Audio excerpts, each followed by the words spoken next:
Chào các bạn. Theo các nhà khoa học thì chúng ta có 12 sợi DNA. Nhưng chỉ có 2 sợi là hoạt động, 10 sợi còn lại là DNA rác. Tuy nhiên ở cấp độ tâm linh thì chúng ta có thể kích hoạt và nâng cấp được các DNA rác còn lại.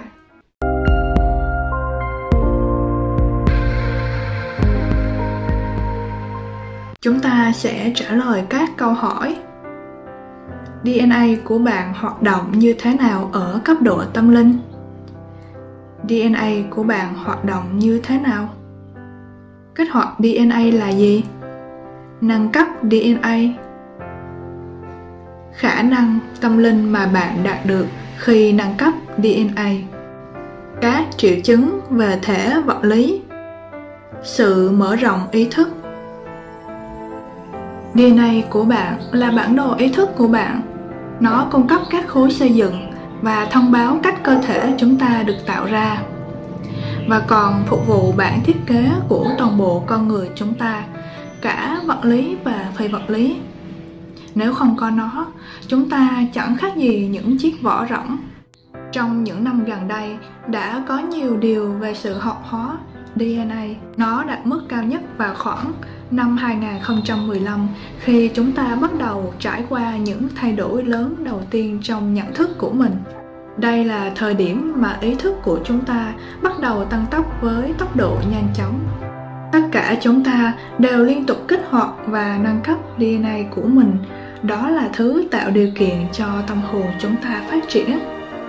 Hơn nữa, bạn không cần phải đợi nó xảy ra. Bạn có thể tự kích hoạt được nó. DNA của bạn hoạt động như thế nào ở cấp độ tâm linh? DNA của bạn không chỉ là kịch bản cho sự phát triển sinh học. Chỉ 5% nhiễm sắc thể đảm nhiệm chức năng này. 95% còn lại không có chức năng và không được mã hóa. Theo khoa học hiện đại, đó là DNA rác. Trên thực tế, bạn có thể gọi nó là di truyền năng lượng trong tự nhiên. DNA không chỉ cung cấp bản thiết kế năng lượng cho con người của bạn, đó chỉ là một lớp của ý thức không ngừng phát triển và một dạng công nghệ tâm linh được hình thành bởi những sinh vật có trí thông minh cao hơn chúng ta rất nhiều. DNA của bạn là một thành phần đa chức năng, đa chiều của con người bạn. Và ở cấp độ cơ sở, nó đóng vai trò như một kho kiến thức được truyền từ thế hệ này sang thế hệ khác. Về ý thức cấp độ etheric, nó là nguồn gốc của cơ thể ánh sáng của chúng ta. Nó vượt qua thực tế vật lý, cho phép chúng ta giao tiếp được với những sinh vật tâm linh ở cấp độ nhận thức khác nhau. Lớp năng lượng của DNA là thứ cho phép bạn tạo ra gia đình linh hồn và thu thập các mã linh hồn. Nó cho phép bạn đi xuyên qua các hệ mặt trời và hóa thân vào các thế giới khác để tham gia vào việc khám phá ý thức sâu hơn. DNA của bạn hoạt động như thế nào?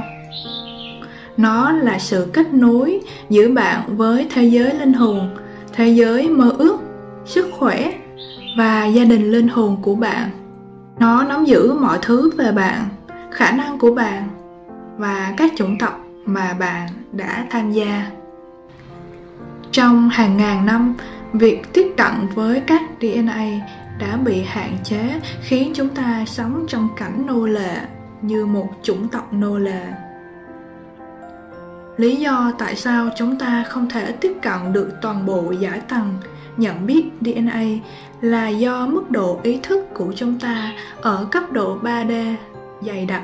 Ma trận 3D đang hạn chế khả năng nhận thức của chúng ta ngoài 5 giác quan vật lý. Những sợi không được kích hoạt đang dần kích hoạt và chịu trách nhiệm về khả năng tâm linh tiềm ẩn của chúng ta và ký ức tế bào của chúng ta về dòng dõi đầy đủ của tổ tiên. Khi một linh hồn đến trái đất lần đầu tiên từ một chủng tộc khác, từ hành tinh khác, họ mang theo trí tuệ DNA của mình thông qua cơ thể ánh sáng của họ ở cấp độ etheric. Bản thiết kế ý thức này tích hợp với DNA của cơ thể vật chất mà chúng đang hóa thân vào. Các sự Tashit đang hóa thân trên trái đất đang làm tốt các công việc này. Họ có những tài năng đặc biệt hoặc có ý thức tiến bộ hơn nhiều. Tất cả là do các ký ức DNA của tổ tiên các chủng tộc của họ. Họ đang đến gần với việc kích hoạt DNA hơn rất nhiều người khác. Kích hoạt DNA là một quá trình mang nhiều ánh sáng hơn vào cơ thể và vào nhận thức quan trọng của bạn. Điều này sẽ tăng tần số rung động của bạn. Bạn nhận được sự nâng cấp về ý thức, cho phép bạn suy nghĩ, hành động và nhận thức thế giới theo một cách hoàn toàn mới. Nó tăng tốc việc học của bạn như một linh hồn. Khi bạn kích hoạt DNA của mình, bạn đang mở rộng bản thân để tăng tiềm năng tinh thần của mình. Nhưng đó là một sự thay đổi dần dần. Mọi thứ chỉ đến khi bạn đã sẵn sàng. Mỗi sợi DNA bạn kích hoạt cung cấp cho bạn một lớp kiến thức mới. Tuy nhiên, các lớp kiến thức mới này phải liên kết với những kiến thức cũ. Bạn phải đi theo thứ tự, nếu không bạn sẽ không học hỏi một cách sâu sắc. Nâng cấp DNA ảnh hưởng đến bạn ở cấp độ linh hồn và nó sẽ thay đổi vĩnh viễn toàn bộ con người bạn. Nhưng nó cần một số nỗ lực từ bạn. Bạn cần dành thời gian cho việc thực hành tâm linh.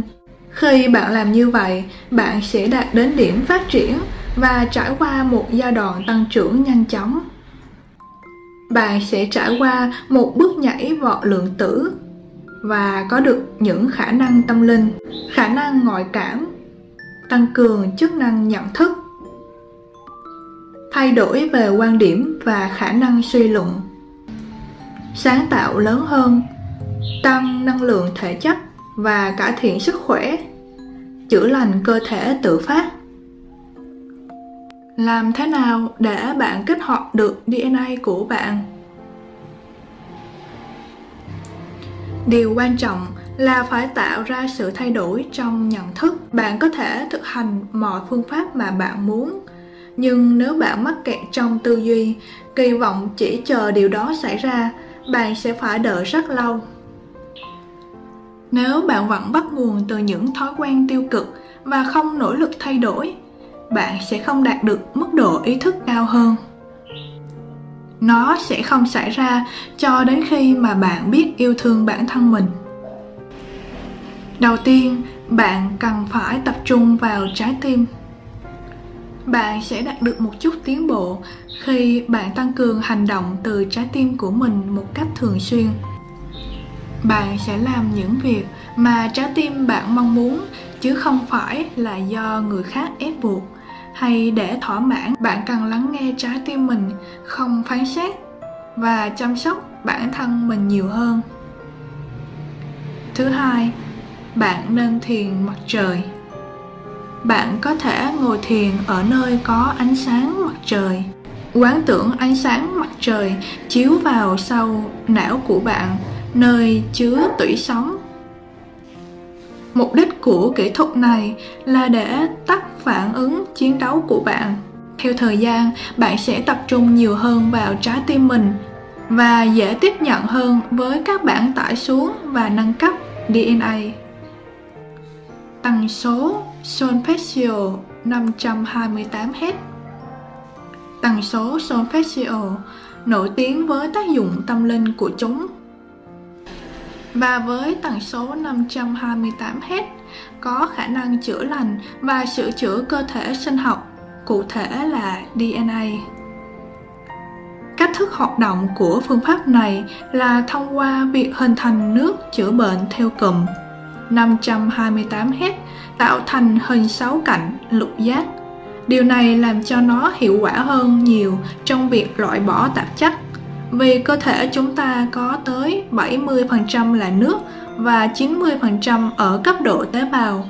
Điều này giúp DNA tự làm sạch và phục hồi. Ngoài ra còn có phương pháp chữa bệnh bằng lượng tử. Khi bạn có trải nghiệm hồi quy, bạn có thể kích hoạt được các chuỗi DNA không hoạt động. Bạn có thể đánh thức lại các phần của bộ nhớ di động của mình. Tiền kiếp của bạn không nhất thiết phải ở thời kỳ thoái trào. Nhiều linh hồn trên trái đất đã hạ cấp ý thức của họ để hóa thân ở đây. Và nếu bạn có thể kết nối được với tiền kiếp có liên quan hoặc gia đình ngôi sao của mình, bạn có thể lấy lại được một số khả năng tiềm ẩn của mình. Các triệu chứng ở thể chất. Bạn có thể trải qua một thời gian ngắn cai nghiện cảm xúc. Bạn có thể gặp các triệu chứng như đau đầu, chóng mặt, đau nhức cơ thể và hôm sau chỗ đau nhức hoàn toàn bình thường. Luân xa vương miện của bạn hoạt động rất tích cực. Bạn sẽ thấy ngứa trên đỉnh đầu. Bạn có thể thờ ơ với những hoạt động bạn từng yêu thích. Bạn có thể gặp những điều bất thường kỳ lạ và cảm giác như mình đã vượt qua nhiều mốc thời gian. Ý thức của bạn có thể trôi giữa 3D và 5D. Bạn luôn có cảm giác ngứa ran mà không thể giải thích được. Bạn nhận thức rằng thời gian đang tăng nhanh hơn và có những giấc mơ sáng suốt và sự phóng chiếu của cõi trung giới. Nếu như bạn nghe đến cuối video này thì có nghĩa bạn đang đi đúng hướng. DNA của bạn đang được nâng cấp. Bạn là một người đặc biệt. Bạn đang mang ánh sáng lại cho những người xung quanh, cho những người mà bạn yêu thương. Không có gì là giới hạn cho sự phát triển. Vì vậy hãy mở rộng ý thức của mình để có thêm nội lực. Đừng tự giới hạn bản thân mình. Cảm ơn các bạn đã xem video này. Nếu các bạn cảm thấy hay thì hãy bấm theo dõi và chia sẻ video này đến cho những người đang cần lắng nghe chiếc video này.